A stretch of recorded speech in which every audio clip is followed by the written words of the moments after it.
leche mezclada con componentes desconocidos y miel hecha a base de jarabe de maíz. Son tan solo algunos de los preocupantes casos de fraude alimentario.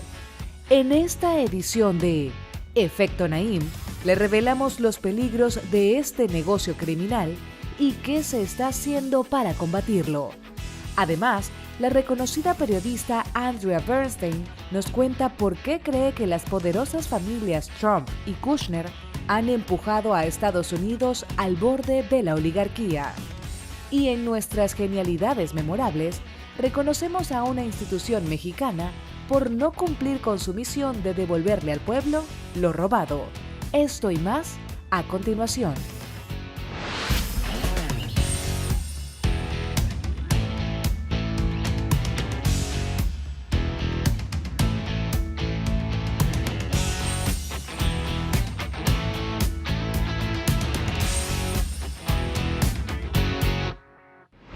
Bienvenidos, soy Moisés Naim desde Washington, encantado de estar de nuevo con ustedes.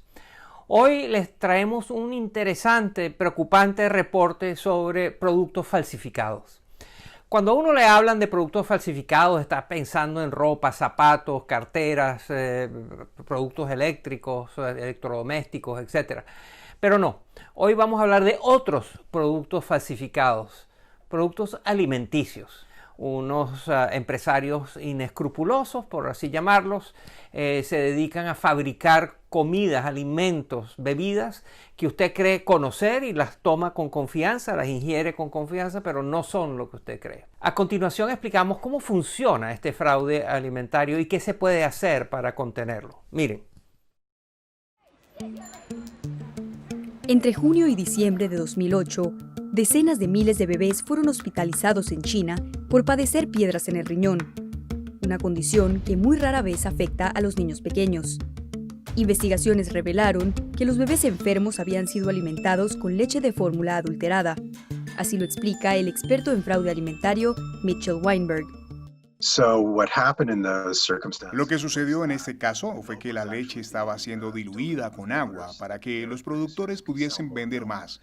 Pero se dieron cuenta que al diluirla, los niveles de proteína de la leche disminuían. Un científico descubrió que al echarle melamina, un material que se usa en los gabinetes de cocina, la proteína de la leche aumentaba hasta los niveles normales en caso de que fuese analizada. Este incidente, que enfermó a unos 300.000 niños y acabó con la vida de 6, es quizá el caso más grave de fraude alimentario en años recientes, pero está lejos de ser el único. Estudios sugieren que cada año el 22% de los alimentos son adulterados a nivel global. Sucede, por ejemplo, con los aceites cuyas etiquetas dicen ser de oliva extra virgen, pero en realidad son aceites vegetales tratados químicamente para aparentar ser aceite de oliva. O existen casos de miel que se vende como pura de abeja, pero ha sido filtrada y diluida con endulzantes de mala calidad, como el jarabe de maíz. Otros alimentos como las carnes, pescados, quesos, café molido, especias y vinos también son víctimas frecuentes de fraude. Esto se debe a ciertas características de sus procesos de elaboración. Hablamos al respecto con la experta en seguridad de alimentos, Rosalie Helberg. A menudo los alimentos que tienen cadenas de suministro complejas se asocian al fraude porque la comida cambia de lugar frecuentemente y así se presta para que ocurra algún incidente. El fraude también ocurre con alimentos valiosos que pueden ser reemplazados por alternativas más baratas pero de apariencia similar. El fraude alimentario es muy común en países como China, India, Vietnam, Tailandia, Ucrania y Brasil. Algunos de estos países están entre los mayores productores de comida del mundo, pero sus procesos de fabricación y estándares de calidad carecen de supervisión exhaustiva. Gracias a la globalización, estos productos son comercializados en todo el planeta, y al llegar a su destino en grandes volúmenes, no siempre son inspeccionados rigurosamente. En Estados Unidos, por ejemplo, investigaciones han revelado que solo se inspecciona el 2% de los alimentos importados. La mayoría de los productos fraudulentos, por lo general, no enferman a las personas inmediatamente, como sucedió con la leche en China. Sin embargo, expertos aseguran que, a largo plazo, el consumo de productos adulterados o reemplazados con sustancias desconocidas puede ocasionar problemas de salud. Existen las llamadas micotoxinas, que son producidas por mohos. Si alguien vende un producto que se ha contaminado con moho y está tratando de cubrir eso, el consumidor podría tener una exposición de bajo nivel a esas micotoxinas, que a largo plazo pueden ser cancerígenas. Este tipo de fraude es muy difícil de detectar porque no ocurre un solo evento de intoxicación alimentaria. Es algo que pasa lentamente con el tiempo. Ante la ausencia de inspecciones y la dificultad para distinguir todos los tipos de fraude alimentario, han surgido iniciativas como los espías de la empresa de investigación privada Inscatec, fundada por Mitchell Weinberg. Nuestros agentes son nativos de los países donde trabajan. Si estamos haciendo una investigación en India, usamos agentes indios para que pasen desapercibidos. Lo que hacen es observar muy discretamente. A veces aceptan un trabajo y se instalan en las plantas productoras de alimentos, entrevistan a los empleados del lugar, al personal de restaurantes o bares locales y usan una serie de técnicas para recolectar información sobre cómo está siendo adulterada la comida. Walmart, por ejemplo, que cuenta con tiendas en 27 países, está recurriendo a la tecnología blockchain para rastrear la procedencia y la calidad de los alimentos que vende. Y la empresa LiveScanner, en Canadá, desarrolló pruebas genéticas para que los propios consumidores puedan detectar la calidad y autenticidad de alimentos como el pescado. Sin embargo, métodos como estos no bastan para solventar el problema, pues mientras no haya consecuencias severas para quienes cometen fraude alimentario, será muy difícil evitar que siga ocurriendo. El fraude alimentario que nos lleva a ingerir cosas que son distintas o que provienen de fuentes distintas a las que creemos. Hay que combatirlo, hay que estar alerta y hay que cuidarse. Y sobre todo hay que exigir a las autoridades que nos protejan, que protejan a los consumidores. Al regresar a la pausa, una conversación muy interesante con una de las periodistas más laureadas, más reconocidas de Estados Unidos, que acaba de escribir un libro sobre dos familias, la familia Trump y la familia Kushner, los familiares del yerno del presidente de Estados Unidos. Al regreso.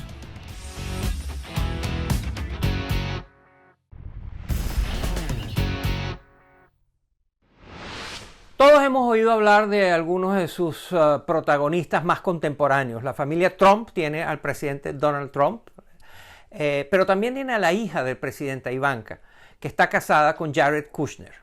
Y las dos familias, los Trump y los Kushner, son muy parecidos. Llegaron refugiados de Europa y han logrado prosperar mucho en Estados Unidos hasta llegar al punto que uno de ellos, Donald Trump, es el presidente del país. Esta trayectoria la ha seguido de cerca Andrea Bernstein, una destacada periodista de investigación de Estados Unidos, que acaba de publicar un libro. El título del libro es Oligarcas estadounidenses, los Kushner, los Trump y el matrimonio entre el dinero y el poder. Andrea Bernstein ha ganado más de 50 premios de periodismo de investigación en los Estados Unidos, incluyendo los más prestigiosos. Escribe para los principales periódicos del país y es una muy respetada periodista de investigación. A continuación, mi conversación sobre la familia Trump y la familia Kushner con Andrea Bernstein. Usted mantiene que la presencia de la familia Trump y de la familia Kushner, que están emparentados en la Casa Blanca, en el centro del poder de Estados Unidos, está llevando a Estados Unidos a ser una oligarquía. ¿Qué es una oligarquía? En mi libro, cuando hablo de oligarquía, me refiero a la influencia sin restricciones del dinero en el gobierno estadounidense. Donald Trump está administrando la Casa Blanca de modo tal que si le pagas a través de una donación de campaña o a través de sus propiedades, ya sea quedándote en su hotel, obteniendo una membresía en su club de golf o comprando alguno de sus condominios en cualquier parte del mundo, él te dará algo a cambio. Esto realmente no tiene precedentes en la democracia estadounidense. Y ahora estamos muy cerca de una situación en la cual los ricos pueden pagar el gobierno que quieren, mientras que todos los demás no pueden encontrar un gobierno que los ayude. La familia Kushner y la familia Trump llegaron a Estados Unidos como inmigrantes y tuvieron enorme éxito. De hecho, encarnan el sueño americano. Sin embargo, usted tiene muchas críticas a esa trayectoria. Usted no lo ve así. Explíquenos. Donald Trump's El abuelo de Donald Trump, Frederick Trump, llegó a Estados Unidos de Alemania a comienzos del siglo XX. Hizo dinero en la industria hotelera durante la última fiebre de oro y lo invirtió en propiedades en Nueva York. Eso se convirtió en un negocio de familia, que su hijo Fred Trump y luego su nieto Donald Trump lograron expandir con la ayuda del gobierno estadounidense y de los contribuyentes. Pues durante gran parte del siglo pasado, el gobierno federal entendía que ayudar a los empresarios beneficiaría a toda la sociedad. Pero lo que Donald Trump hizo fue no devolver nada a la sociedad. Los abuelos de Jared Kushner, en cambio, eran refugiados del Holocausto que sobrevivieron condiciones inimaginables. Pero cuando llegaron a Estados Unidos, su trayectoria fue similar a la de los Trump.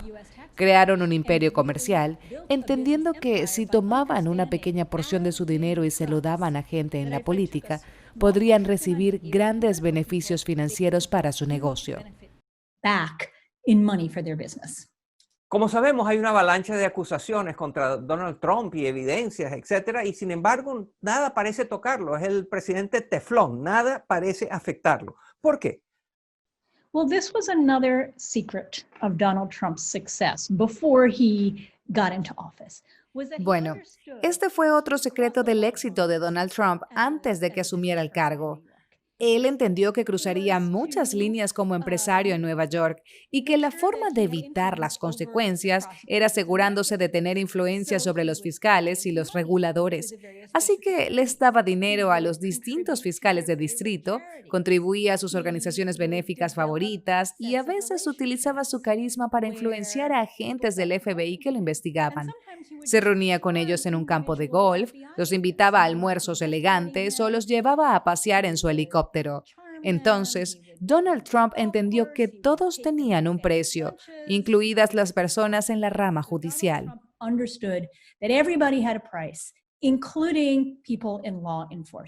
Una de las sorpresas han sido los extremos a los cuales está dispuesto a llegar el presidente Trump con tal de no mostrar sus impuestos. ¿A qué cree usted que se debe? ¿Qué es lo que él tanto teme que se sepa de sus impuestos? Creo que hay un par de cosas. Una es que sus impuestos dejan muy claro que ha fracasado como hombre de negocios, lo cual no concuerda con la imagen de éxito y de ganador que quiere crear. Además, lo que nos dice la información que tenemos hasta ahora y lo que ha informado el diario The New York Times es que Donald Trump cambia regularmente los valores según le conviene. Eso es ilegal. Y una de las preguntas es si al examinar sus declaraciones de impuestos, los fiscales encontrarán evidencia de un crimen. Usted en el libro también habla del endeudamiento del presidente. Debe cientos de millones de dólares, pero no se sabe a quién. Y no se sabe qué consecuencias tiene eso. Explíquenos. A simple vista, Trump es el primer presidente en la historia de Estados Unidos que tiene un interés financiero en su propia reelección. El periodo de tiempo para saldar sus deudas se vence durante un segundo posible mandato. Entonces, ¿qué harías si Donald Trump te debe dinero y sigue siendo presidente? ¿Le exigirías que lo pague? Si no lo haces, le estás dando un gran regalo al presidente. Si sí exiges que pague, estás arriesgando tu propia empresa. Es una situación insostenible. Donald Trump también tiene una disputa fiscal de $100 millones con el Servicio de Impuestos Internos. Así que son otros $100 millones que tiene en juego. Y hay muchas razones para creer que usaría su puesto para evitar pagar impuestos una vez más al gobierno de Estados Unidos. Y para terminar, ¿usted cree que en Estados Unidos va a haber una transición pacífica del poder del presidente? Que Donald Trump, si pierde las elecciones, simplemente se va de la Casa Blanca. Durante más de 200 años en la historia de Estados Unidos hemos tenido, o casi siempre hemos tenido, una transición pacífica del poder. Ahora estamos en una situación en la que Donald Trump ha socavado tanto el sentido de la verdad que hay personas que creen que la única forma que puede ganar es si la elección está amañada. Creo que de lo que depende es de cuánta gente vote, de qué tan rápido entendamos los resultados y de si el resto de las instituciones estadounidenses insisten en ello. Si el resto del gobierno no insiste en una transición pacífica del poder, creo que estamos en problemas. If the rest of the government does not insist on a peaceful transition of power, then I think we're in trouble. Andrea Bernstein, una muy laureada, reconocida periodista investigativa que ha producido este nuevo libro que está creando mucho debate en Estados Unidos, un libro muy importante. Oligarcas estadounidenses se llama el libro. Los Kushner, los Trump y el matrimonio del dinero y el poder. Thank you very much. Muchas gracias, Andrea. Muchas gracias, igualmente. La influencia del dinero en la política ha existido siempre, seguirá existiendo siempre, pero a veces toma formas muy extremas, muy radicales. Y esto es lo que acabamos de conversar con Andrea Bernstein. Al regresar de la pausa tenemos las genialidades memorables. Pero vamos a reconocer no a un genio, sino a una organización que se llama el Instituto para Devolver al Pueblo lo Robado. Ni más ni menos. Al regresar a la pausa.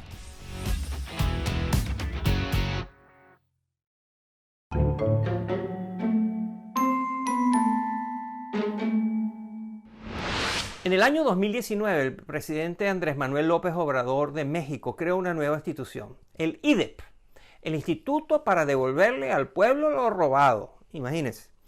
La función de este instituto es detectar quiénes son los funcionarios públicos, los empresarios que han defalcado, que han robado, que han abusado con el dinero público. También utilizar ese dinero para ayudar a los que más necesitan. En fin, es una idea muy novedosa, pero no funcionó. Resulta que los que estaban a cargo del Instituto para Devolver al Pueblo lo Robado estaban robando. Ya verán, miren. Después de solo 3 meses como director del Instituto para Devolverle al Pueblo lo Robado, Jaime Cárdenas presentó su carta de renuncia al presidente mexicano Andrés Manuel López Obrador. Cárdenas reveló que cuando asumió el liderazgo del INDEP, se topó con preocupantes irregularidades. Por ejemplo, declaró que las piedras preciosas de algunas joyas en posesión del INDEP habían sido reemplazadas por piedras falsas. De modo que al ser subastadas, las joyas eran mucho más ligeras y mucho menos auténticas que cuando se habían decomisado. Y los culpables no eran criminales tratando de recuperar sus collares o brazaletes lujosos. Eran los mismos miembros del INDEP. Antes de abandonar el cargo, Cárdenas había presentado una denuncia sobre la mutilación de joyas y propuso un plan de reestructuración que incluía el despido de cerca de 80 empleados. Pero su propuesta nunca recibió respuesta. Así que decidió separarse del organismo. López Obrador no ocultó sus opiniones sobre el exdirector. Pues limpiar, que era lo que tenía que hacer Jaime, pero no le entró. Ayer hablábamos de que para ser servidor público, sobre todo en un proceso de transformación, pues se requieren ganas. El presidente, por supuesto, se lavó las manos y en lugar de asumir responsabilidad por robos que ocurrieron durante su gobierno, decidió culpar al neoliberalismo de los años 90. Nos preguntamos si AMLO tomará medidas eficaces contra la corrupción o si apostará por crear otra organización para decomisar los objetos robados por los funcionarios. Si usted conoce de otras instituciones como esta, por favor avísenos a través de la cuenta de Twitter del programa @EfectoNaim o a través de mi cuenta personal @MoisésNaim. Y para terminar el programa hablemos de estrés. Estamos viviendo épocas donde las fuentes de estrés, de angustia, ansiedad, la incertidumbre, el no saber qué va a pasar, las dificultades, nos tienen a todos mucho más estresados que el promedio, que lo normal. Y en diferentes partes del mundo han recurrido a diferentes formas de enfrentar el estrés, de disminuir la ansiedad, de manejarse mejor con las incertidumbres tan difíciles en las que estamos viviendo. Aquí están algunos ejemplos de cómo alrededor del mundo la gente está buscando maneras de enfrentar el estrés.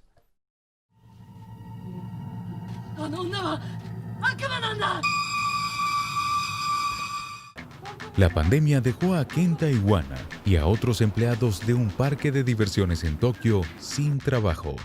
Pero estos se las ingeniaron para seguir dando sustos a los japoneses.